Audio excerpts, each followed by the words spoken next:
Igbo bụ Igbo mụrụ nze mụọ ọzọ ekenekwe m unu asị m nke onye chiri ya zelu. Anyị nwabụ ndị Ikoro TV Network chọrọ ịba n'ogbe tata ka anyị mara mmadụ n'one ma mkpụrụ osisi bụ eze mkpụrụ osisi n'ala Igbo, maka na ịbịa na mkpụrụ osisi niile nwere n'ala Igbo o nwere nke bụ eze mkpụrụ osisi. Mana tupu anyị na-aga n'iru, biko kaba arụ ka ị na-esonye anyị na ngalaba anyị ji agbasa ozi bụ YouTube, Facebook na Instagram maka nkụzi na mmụta dị n'omenala Igbo. Ekenekwe m unu. Afọ m Nnaemeka Ilenunachi aka Riwaku. Anyị nwekwara ihe nrita maka ndị ga-asata nwaanyị ajụjụ anyị ji bịa n'ụbọchị tata. Ngwa ka anyị gaa. Biko gwa anyị afa gị. Daalụ rinne. Afa m bụ Maazị Emmanuel Ndubisi Ugoji. Oge Maazị Ndubisi, biko gwa anyị kedu mkpụrụ osisi bụ eze mkpụrụ osisi n'ala Igbo? Eze mkpụrụ osisi n'ala Igbo bụ mkpụrụ ọjị. Ife mere o ji bụrụ ọjị? Ịbịa n'ala Igbo, ọjị bụ mkpụrụ osisi kachasị nwee uru ọba n'ala Igbo. Eji ya eme ihe dị iche iche n'ala Igbo. Ọ ihe mere o ji bụrụ eze mkpụrụ osisi. Igbo ezigbo nwafọ Igbo nwanne. Chọpụ n'ọkụ. Daalụ. Anyị nwere ife nrite anyị ga-enye gị. Anyị nwere charge card anyị na-enye ndị sata nwaanyị n'anya ajụjụ. So anyị kene gị kabarụ ka ị na-esonye Ikoro TV Network na YouTube maọbụ na Instagram maka mmụta gbasara omenala Igbo na ọdịnala Igbo dịgasị iche iche. Anyị ekene gị. Daalụ. Odegwu nwoke. Biko gwa anyị afa gị. Afa m bụ Chinedu. Chinedu gịnị kwa? Chinedu nwoke. Okay. O nwere ajụjụ anyị nwebụ ndị Ikoro TV Network chọrọ ịjụ tata. Onye ọbụla satawara anyị nwere ihe nrite anyị ga-enye. Anyị nwere charge card anyị na-enye onye anwa. Yanwa ajụjụ wee bụrụ kedu eze mkpụrụ osisi n'ala Igbo? Ọjị Igbo. Ihe mere o ji bụrụ ọjị? Because anyị ji aga ọhọ. Anyị ji ekpe ekpere. Ọhọ means ikpe ekpere. Ya na o ji bụrụ special mkpụrụ osisi. Ya ọjị bụ eze mkpụrụ osisi n'ala Igbo. Yes sir. Anyị ekene gị. Ngwa chọpụ n'ọkụ. Anyị nwere charge card anyị ga-enye gị. Biko ihe akabara ka ị na-esonye anyị n'Ikoro TV Network maka mmụta gbasara omenala Igbo na ife ọmụna gbasara ndị Igbo. I'm very happy. At least erita m ya n'aka unu, erita m nwaanyị ọcha. Anyị ekene gị. Anyị nwa bụ ndị Ikoro TV Network na-ekene gị. Biko ị ga-agwa anyị afa gị. Ị gwa anyị ihe bụ eze mkpụrụ osisi enwere n'ala Igbo. Afa m na eze mkpụrụ osisi. Gị mba eze mkpụrụ osisi.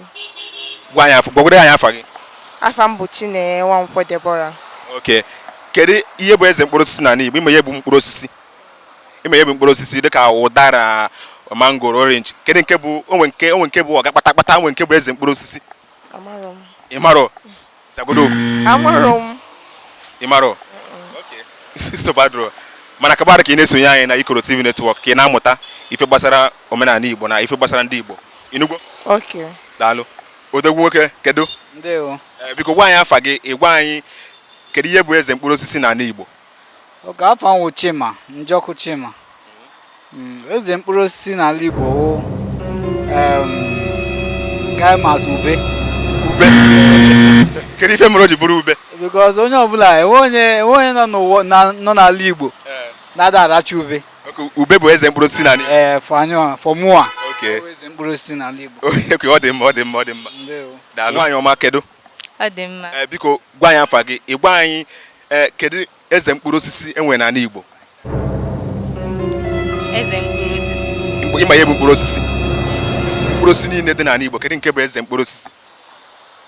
Ọjị. Ka ihe mere o ji bụrụ ọjị? Maka na ọjị bụ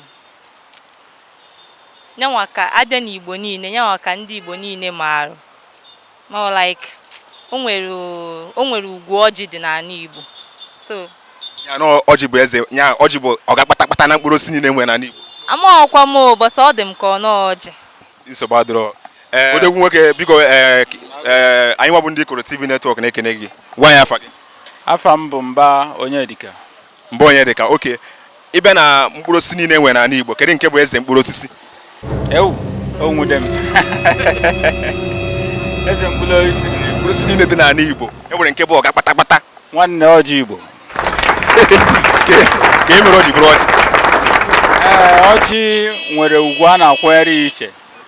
N'ihi na ebe ọ bụ na ndị Igbo zuru ime emume, ọjị ka a na-eweta were gọọ ọfọ were kpọkọọ ndị iche ka ha bịa were ọnọdụ n'ihe ọbụla a na-eme. Igbo ezigbo onye Igbo ka ị bụ daalụ biko ihe akawarị ka ị na-esonye Ikoro TV Network anyị ekene gị Igbo ezigbo onye Igbo Okay, daalụ ndewo Ikoro TV.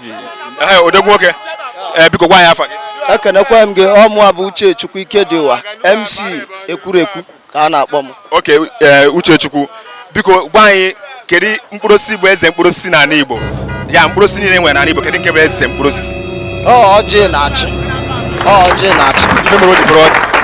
N'eziokwu ị na-anya ifu na mkpụrụ osisi ọbụla ị bịara ịta ị ga-ata ya dịka mkpụrụ osisi saa ya taa anya mana ị bịa ịta ọjị ị ga-afụ na ọjị a nwere omenala na-eso ya ada anọkọta weta ọjị taba etu ọ na-abụ eweta maọbụ ụdara ma mkpụrụ osisi ndị ọzọ maọbụ oroma wee lachaba mana iweta ọjị ị ga-ebu ụzọ wee kwanyere ya bụ ọjị ugwu ọnya mere na ọjị ji wee bụrụ diọkpara na mkpụrụ osisi niile ọ bụrụ na ana n'ala Igbo maka na ị na-anya ifu na ndị na nkefa mana elute n'ala Igbo ọjị bụ isi ọsọ ọjị bụ mkpụrụ osisi ọ ga-abụ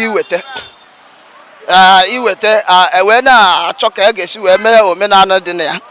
Okay, anyị ekele gị nwanne onye bụ ezigbo nwa afọ Igbo ịnụgo ọjị bụ eze mkpụrụ osisi enwe n'ala Igbo anyị nwere ihe nrite anyị ga-enye gị maka ajị anyị sara taata anyị nwere recharge card anyị ga-enye gị nwanne anyị nwoke biko gwa anyị afa gị. Afa m bụ Mr. Egbo. Mr. Egbo biko anyị nwa bụ ndị Ikoro TV Network sị ka anyị jụọ gị ajụjụ kedu ihe bụ eze mkpụrụ osisi n'ala Igbo? Eze mkpụrụ osisi kedu nke bụ eze mkpụrụ osisi n'ala Igbo? Enweghị m idea. Kwuo nke adịghị n'obi. Mkpụrụ osisi na mmogonu ma ụdara ma mango ma ihe niile o nwere nke bụ ọga kpata o nwere nke bụ eze mkpụrụ osisi enwe n'ala Igbo. Eze mkpụrụ osisi enwe n'ala Igbo ụdara. Ihe mere o ji bụrụ ụdara?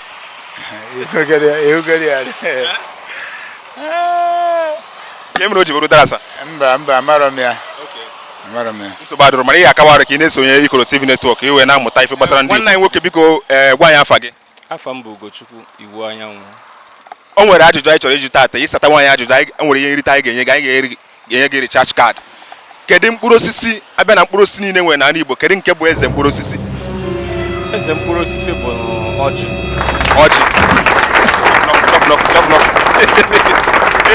Na card na recharge card nwaanyị ọma kedu? Ọ dị mma. Biko gwa anyị afa gị. Afa m Nwankwọ Helen. Okay, kedu ihe bụ eze mkpụrụ osisi enwere n'ala Igbo mkpụrụ osisi niile dị n'ala Igbo ịma ihe bụ mkpụrụ osisi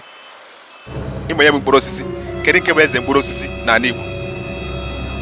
Ukwu nkwụ.